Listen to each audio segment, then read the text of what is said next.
Hello hi everyone. Already తమ్నెయిల్ చూసే ఉంటారు కదండి. తమ్నెయిల్ ఏముంది, వారాహి అమ్మవారి గురించి. సో వారాహి అమ్మవారి గురించి చెప్పే ముందు ఒక విషయం చెప్పాలండి మీకు. మేము రాజమండ్రి పిఎఫ్ పని మీద బయలుదేరాము. నేను అనుకుంటున్నా అమ్మవారి గుడికి వెళ్ళాలి, వారాహి అమ్మవారి గుడికి అదే రూట్లో వచ్చాం కదా అని. సో నేను మా హస్బెండ్కి చెప్పాను, చూద్దామన్నారు. రిటర్న్ వస్తున్నప్పుడు సర్లే దారిలో ఎక్కడైనా భోజనం చేసి వద్దామని కూడా అనుకున్నాము. సో రిటర్న్ వస్తున్నప్పుడు మేము అనుకోకుండా వారాహి అమ్మవారి రూట్ కనిపించింది. సో గుడికి వెళ్ళామన్నమాట. ఆ రోజు ఫ్రైడే. సో గుడికి వెళ్ళాము. మాకు భోజనాలు కూడా దగ్గర చాలా అంటే చాలా సంతోషంగా ఉంది. అమ్మవారి గురించి చెప్పే ముందు ఏంటి అంటే, అమ్మవారికి వారాహి అమ్మవారిని 5 శుక్రవారం దర్శించుకోవాలండి. 5 శుక్రవారాలు అమ్మవారి పీఠం దగ్గర మనం పూజ చేసుకోవాలి. 5వ శుక్రవారం నాడు సాయంకాలం కన్నదీపం పెట్టి అమ్మవారిని దర్శించుకోవాలి.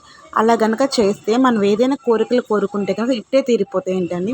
అక్కడ ఉన్న వాళ్ళందరూ కూడా ఇది బాగా నమ్ముతున్నారు. దీని అడ్రస్ వచ్చి గోదావరి తీరాన పాత ఆర్ట్ బ్రిడ్జ్ దగ్గర కొవ్వూరు మండలం అండి.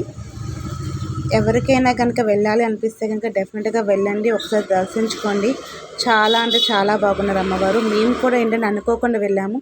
అనుకోకుండా అంటే నాకు తెలిసి అమ్మే పిలిపించుకుంది అని అనుకుంటాను. మీరు కూడా వెళ్ళి అమ్మవారిని దర్శించుకోండి.